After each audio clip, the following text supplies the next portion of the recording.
안녕하세요. 안전한 투자로 편안한 노후 준비 중경투TV입니다. 네, 1월 14일 토요일입니다. 비트코인 19,800달러 플러스 5%, 이더리움 1,400달러 플러스 2.5%, 리플, 도지, 에이다, 솔라나, 트론 전체 코인들 상승세 매우 좋습니다. 나스닥 이번 주 마지막 장 종료가 되었고, 다음 주 월요일은 마틴 루터킹 데이 휴장이라 매도세가 나스닥은 강했지만 마지막에 반등 오면서 플러스로 장 종료했습니다. 이런 미국 기업들 실적에 따라서 나스닥 다시 상승에 변동이 올 수 있지만 바닥 찍었다는 시그널로 인해서 코인이 먼저 상승한다 볼 수가 있죠. 비트코인 16,000달러 저점 찍고 플러스 20% 상승을 했는데, 이런 상승 추세라면 2월에 약간 조정받는다고 하더라도 하락폭이 마이너스 10% 정도 작을 가능성이 매우 높고요. 미국 경제 우상향 시그널 나오면서 코인이 먼저 움직이고 있다 볼 수 있습니다. 비트코인 도미너스 39.2%로 나스닥에 비해서 코인 하락이 컸었고, 상대적으로 저평가되어 있다는 판단에 나스닥보다 먼저 자본이 들어온다 볼 수가 있는 거죠. 비트코인 작년 8월에도 경기 회복 기대감에 숏포지션 청산이 지속적으로 일어났고 대세 상승 시작을 했습니다. 비트코인 이번 상승으로만 봐서는 대세 상승이 이번에 진짜로 나올 가능성이 거의 확실해져 간다 볼 수 있고요. 작년 2022년 하락장에서도 비트코인 숏포지션 선물 ETF 출시되고 SEC나 미국의 관심이 폭발적으로 증가했듯이 기본적인 펀드멘탈은 계속해서 강해지고 있습니다. 2020년 첫 시작한 코인 대세 상승과는 비교할 수 없는 펀드멘탈로 코인의 가장 문제였던 신뢰도 이슈는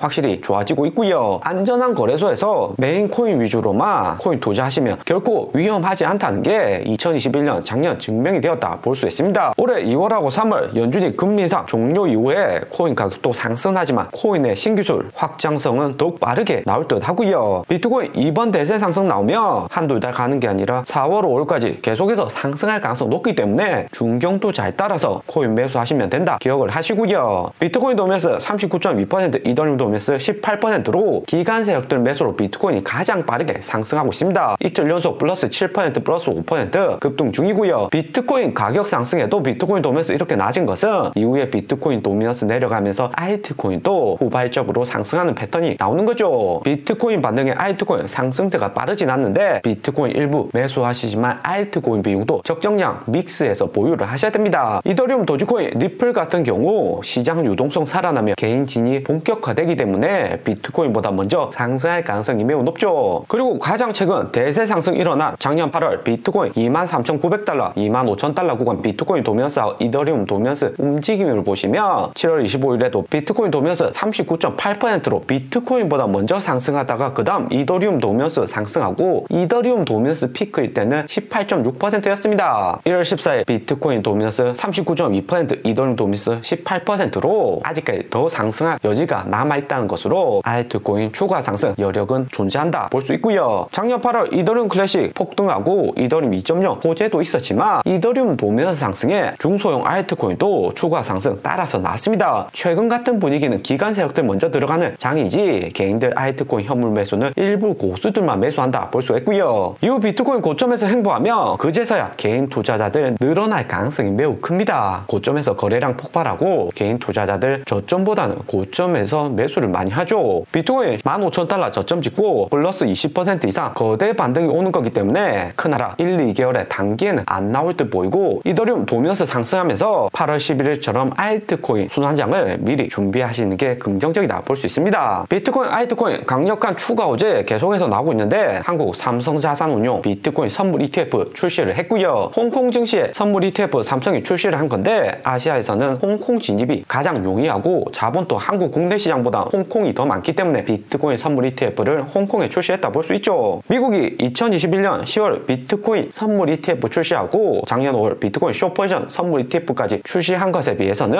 삼성자산운용 코인 선물 ETF 출시는 상대적으로 늦다 볼 수 있습니다. 중국 남방자산운용도 작년 비트코인 선물 ETF 이미 출시를 했고요. 한국 대표 기업인 삼성에서도 코인 ETF 출시했다는 것은 글로벌 자산 움직임 대세를 따라가는 거다 볼 수가 있죠. 2020년 4월 비트코인 비트코인 6만 달러 상승하고 미국 코인 ETF나 한국도 삼성이 코인 투자한다 루머가 많이 돌았었는데 2년이라는 시간이 지나고 나니까 이제는 현실이 되었습니다. 미국 연준이 기준금리 0.25%에서 4.5%까지 인상하고 나스닥 고점 대비 마이너스 30% 하락은 이런 상황인데도 글로벌 메이저 회사들이 코인 산업에 투자한다는 것은 미래 성장 가능성이 매우 크다는 거죠. 그러면 코인 현물을 사면 되지 코인 ETF를 왜 사냐 하시는 분도 있을 텐데 코인 ETF는 개인들보다는 법인 기관들, 글로벌 연기금이나 헤지펀드 대형 자본들이 투자 자산 포트폴리오 구성할 때 ETF를 많이 포함을 합니다. 그리고 한국 연기금도 투자가 가능한데 외국계 금융회사도 아니고 한국 1등 기업 삼성에서 코인 ETF 만든 거라며 안정성 측면에서 매우 우수하기 때문에 대형 자본들 안전하게 투자가 가능한 거죠. 삼성 자산운용이 코인 현물 ETF 이후에 나올 수 있다고 언급을 했는데 현물 ETF는 선물하고는 다르게 ETF 관리회사에서 직접 비트코인 현물을 매수를 해야 됩니다. 캐나다, 호주, 브라질 현물 ETF 이미 운용을 하는데 작년 한 해 동안 수요가 급증을 했고 ETF 자산운용사 수수료 수익도 매우 컸고요. 현물 ETF 만들면 비트코인 가격은 이전에 우리가 보지 못한 전대미문의 가격까지 상승이 가능합니다. 이더리움은 아직까지 안전자산 여부 평가 중이지만 비트코인은 2009년 출시 이후 14년 만에 한 번도 해킹된 적도 없고 완전한 자산으로 평가를 받았다는 의미가 될 수가 있고요. 달러, 석유, 금, 골드, 선물하고 현물 ETF는 이미 존재를 합니다. 그리고 미국 시간 1월 13일 유나이티드 헬스 미국 대표 헬스케어 회사 JP모건, 뱅크 오브 아메리카, 웰스파고, 블랙락, 시티그룹 등 메인 미국 금융기업들 실적 발표가 되었고요. 이번 실적 발표한 기업들 거의 다가 어닝비트했고 주당 순이익 어닝비트가 매출 어닝비트보다 많습니다. 주가가 상대적으로 저평가되어 있었다는 거죠. 금융기업들은 연준이 고금리 기조 유지로 인해서 올해 4월 수익이 줄어들 수는 있지만 하반기에는 연준이 금리 인상 종료하면 반등 가능성이 더욱 크다 예상을 하고 있습니다. 미국 금융주들 보실 때는 JP모건을 기준으로 글로벌 금융시장 전망을 할 수가 있고요. JP모건 1799년 설립된 회사고 미국 경제 성장과 함께 200년도 더 된 회사입니다. 워렌 버핏, 버커셔 해서웨이도 있지만 애플 비중이 40% 넘는 투자 회사고 순수 금융기업이라고 볼 수는 없죠. JP모건 주당 순이익 매출 어닝비트했지만 4월 14일 1분기 주당 순이익은 시장 예측치 3.38로 이번 4분기보다 순이익이 더욱 줄어들 것이다. 2021년 7월하고 11월보다 회사 수익은 나빠질 것이다 예상을 했고요. 본격 미국 경제가 경기 침체로 들어선다는 건데 순이익 하락폭이 크진 않습니다. 경착륙보다는 연착륙을 JP모건 예상을 하고 있고요. 나스닥 이번에 플러스 0.6% 횡보한 반면에 미국 금융회사들 모두 어닝비트 하니까 비트코인, 알트코인도 시장 안정화로 인해서 빠르게 상승한다 볼 수 있죠. 그리고 이번에 비트코인 숏포지션 청산되는 물량이 2021년 7월 비트코인 거대 반등 올 때와 비슷한 수준까지 숏포지션 청산이 되고 있습니다. 최근같이 나스닥 안정되고 큰 하락 올 만한 거시경제 악재가 없는데 숏포지션 잡으면 리스크가 매우 크고요. 선물 투자보다는 현물 위주로 모아가시는 게 장기적으로 긍정적입니다. 비트코인 숏포지션 2021년 7월 여기 규모와 비슷한 수준인데 당시 비트코인 어떻게 움직였는지 중경투하고 같이 유심히 볼 필요가 있고요. 비트코인 16,000달러 저점 찍고 플러스 20% 최근 상승한 거라 찐반등 대세 상승 시작되었다 볼 수가 있습니다. 대신에 추가 매수 타이밍 언제 가져가는지가 중요하고요. 비트코인 숏포지션 대량 청산으로 가격 상승하고 단기에 코인 가격 높은 수준까지 도달하며 약간 조정이 나올 때가 추가 매수하기 가장 좋은 타이밍이다 볼 수 있습니다. 대신에 2월 3월 연준이 25bp만 금리 인상하고 파르장도 연착륙 언급을 하며 나스닥이나 코인 단기에 조정은 받지만 코인 가격 추가 상승은 열려있다 볼 수가 있고요. 비트코인 2만 달러 매물대가 작년 6월 셀시우스 파산부터 해서 11월 FTX 파산까지 4개월 연속 횡보했던 구간이기 때문에 매물대도 매우 두텁습니다. 비트코인 여기 3만 달러 열려는 있지만 2만 달러 매물대 해소하는 데는 시간이 조금 더 필요할 수가 있고요. 올해 3월 연준이 금리 인상 종료하면 언제까지 상승하고 이후에 다시 조정받을지 미리 생각해 두시는 게 필요합니다. 2018년에는 여기 마지막으로 연준이 금리 인상하고 비트코인 약간 하락은 했지만 3개월 이후 본격 대세 상승 났고요. 2019년 5월부터 상승 시작해서 8월까지 4개월 연속 하락했고 이후에 개인들 진입 늘어나면서 여기 구간에서는 알트코인 순환장 만들어졌습니다. 올해 5월하고 6월까지는 코인 가격 상승 기대해 볼 수가 있고 2019년 9월 연준이 경기 침체 우려로 인해서 금리 인하했을 때 나스닥하고 코인이 재차 하락을 했고요. 당시 트럼프 대통령 파월 의장에게 강하게 금리 인상 요구하면서 파월 의장 어쩔 수 없이 금리 인하한 거긴 하지만 연준이 금리 인하한다는 것은 그만큼 미국 경제도 안 좋다는 의미가 될 수가 있습니다. 그러다가 2020년 4월 코로나 사태 터지고 비트코인 마지막 저점 찍은 이후 연준이 대량의 시장 유동성 늘리면서 반등도 매우 크게 나왔고요. 당시에 코로나 사태만 아니었다면 비트코인 3,000달러 여기 저점까지 내려올 수 있다는 의견이 매우 많습니다. 연준의 금리 인상 양적 긴축으로 나스닥 주가 하락이 가장 큰 하방 요인이었다 볼 수 있고요. 오늘의 영상은 여기까지입니다. 좀 더 디테일한 투자 정보가 필요하신 분들은 커뮤니티로도 자료가 공유되니까 멤버십 가입과 구독 부탁드립니다. 감사합니다.